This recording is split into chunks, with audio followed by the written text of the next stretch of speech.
বিসমিল্লাহির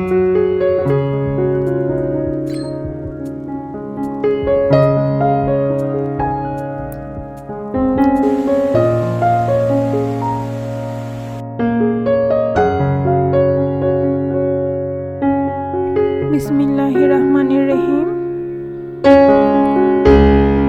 নিজেকে অন্যের কারো মতো নয়, নিজেকে এমনভাবে তৈরি করো যাতে অন্যেরা তোমার মতো হতে চায়।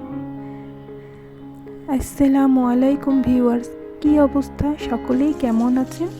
আশা রাখি সকলেই ভালো আছেন। নিজ নিজ অবস্থান থেকে আল্লাহ পাকের অশেষ রহমতে এবং আমিও ভালো আছি আপনাদের দোয়ায় ও ভালোবাসায় আমার অবস্থান থেকে।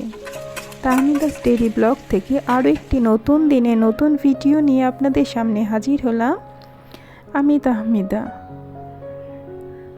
এই যে আজকে ভিডিওটা কিন্তু সকাল থেকে শুরু করেছিলাম, মাঝখানে অনেকক্ষণ অফ রেখেছিলাম। আবার এই তো বেলা 11টা থেকে আমি এই যে রান্না শুরু করলাম, আর একটু আপনাদের সাথেও শেয়ার করব বলে ভিডিওটা অনও করলাম। তো সবসময়ই তো আমাদের বাচ্চারা বেশিরভাগই দেখা যায় চিকেন পছন্দ করে। তো এই চিকেনটাকে যদি এক এক সময় এক একভাবে রান্না করা যায় তাহলে কিন্তু এতে মানে বিরক্ত লাগে না, বা মাঝে মধ্যে খেতে একই জিনিস ভালো লাগে না। সেই ভালো না লাগাটার জন্য আজকে একটু অন্যভাবে রান্না করে নিচ্ছিলাম।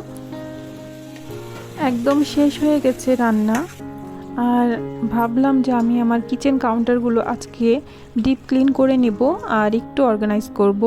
তো আমার ঘরে থাকা যা আছে তা দিয়ে আমি অর্গানাইজ করে নেব।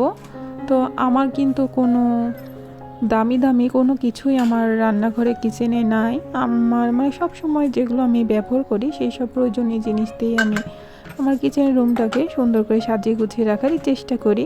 আর কিচেন রুমটাকে সাজানোর মূল মন্ত্রটাই হচ্ছে পরিষ্কার পরিচ্ছন্ন রাখা। পরিষ্কার না থাকলে মোটেও কিচেন রুমটা ভালো লাগে না দেখতে। তো আমরা মেয়েদের কিন্তু রান্নাঘরেই আমাদের সারাদিনের অর্ধেক বেলা পার করা লাগে। তো যার কারণে এটা সব সময় পরিষ্কার করে রাখা একদমই গুরুত্বপূর্ণ। তো আমি যে সবসময় যে সকল বোতলগুলো লাগে আমাদের, তো সেগুলো আমি একটা ট্রেতে সব কিছু অর্গানাইজ করে রেখেছি। আর এই যে পানির ফিল্টারের আমার একটা ট্রে ছিল, এই ট্রেটা ফিল্টারের নিচের অংশ। তো এটার উপরে ফিল্টারটা রাখলে ফিল্টারটা অনেক উঁচু হয়ে যায় আর খুব খারাপ লাগে দেখতে। তো আমি আবার নিচের পার্টটাকে খুলে রেখেছি। তো তারপরে এই যে কিছু কাঁচের জার দিয়ে আমি সাজিয়ে নেব। এখানে আমার চাপাতির বয়াম আছে, তার সাথে চিনির বয়াম আছে, আর কিছু ওয়েল জারগুলো এখানে রেখে দেব। তো ঘরে থাকা জিনিস দিয়েই কিন্তু আমরা একটু ঘুরিয়ে ফিরিয়ে সুন্দর করে ডেকোরেশন করে নিতে পারি। সবসময় যে কেনা জিনিস দিয়ে আমাদের ডেকোরেশন করতে হবে তার কোনো কথা না। আর যেহেতু এটা আমাদের ভাড়ার বাসার কিচেন, তো আমাদের তো একটা নির্দিষ্ট এটাই যে বাসা বা এটাই যে আমাদের রান্নাঘর তা কিন্তু না। এ বাসা ছেড়ে দিলে কিন্তু আমাদের আবার অন্য একটা বাসায় যে অন্য একটা রান্নাঘরকে সাজাতে হবে। তো এই সব কথা চিন্তা করলে কি হয়, বেশি কিছু মানে জিনিস করতে একদমই ভালো লাগে না। মনে হয় যে অল্প একটু জিনিস দিয়ে সাজিয়ে নিই, যতটুকু আমার একদম প্রয়োজনের বেশি কিছু রাখতে আমার একদম ভালো লাগে না। আর কিচেনে বেশি কিছু রাখলে খুব মানে তেল চিটচিটে ভাব হয়, আর এগুলো পরিষ্কার করাও খুব বেশি কষ্ট হয়ে যায়। তো এখানে বিস্কিটের জারে বিস্কিট শেষ হয়ে গেছিলো, তো সেগুলো রিফিল করে নেওয়া হয়েছে। আমি আমার সেকেন্ড কাউন্টারে এই যে কাচের জারগুলো এভাবেই রেখেছি সাজিয়ে গুছিয়ে। তো এখন পর্যন্ত যে সকল আপু ও ভাইয়ারা আমার এই ভিডিওটির সাথেই আছেন, আশা রাখি ভিডিওর কোনো একটি অংশ আপনার কাছে ভালো লেগেছে। আর এই ভালো লাগা থেকেই আপনার কাছে আমার একটাই অনুরোধ, প্লিজ আমার ভিডিওটিতে লাইক দিয়ে দিবেন। আর যদি বেশি ভালো লেগে থাকে তো আমার চ্যানেলকে সাবস্ক্রাইব করে আমার চ্যানেলের পাশেই থেকে যেতে পারেন। যদি আপনি এই কাজটি অলরেডি করে থেকেছেন তো আপনাকে জানাই অসংখ্য অসংখ্য ধন্যবাদ ও মন থেকে দোয়া। তো আমার কিচেনটাকে তো খুবই সামান্য জিনিস দিয়ে অর্গানাইজ করেছি, যেহেতু আমার কোনো ফাঁকা তেমন একটা কাউন্টার নাই।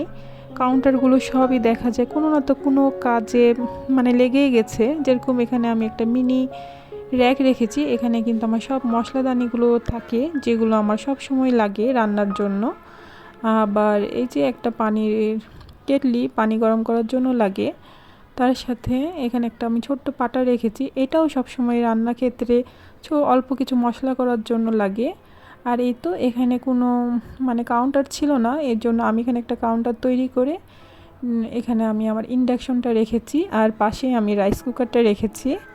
তো ভাড়া বাসায় সব কিছু ম্যানেজ করে নিতে হয়, কোনো কিছুই থাকে না, অনেক সময় অনেক কিছু থাকে না। আবার অনেক ভাড়া বাসাতে আবার সুন্দর করে কাউন্টার থাকে অনেকগুলো, কিন্তু আমার যতটুকুই আছে একদমই কাজে লেগে গেছে, কোনোটাও মানে অতিরিক্ত নাই।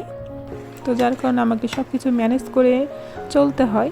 আর এখানে আমি আমের আচার করে নিচ্ছিলাম দুপুরবেলা রান্নার শেষে। তো এবার আমের আচার কিন্তু আমার 2বার করা লেগেছে।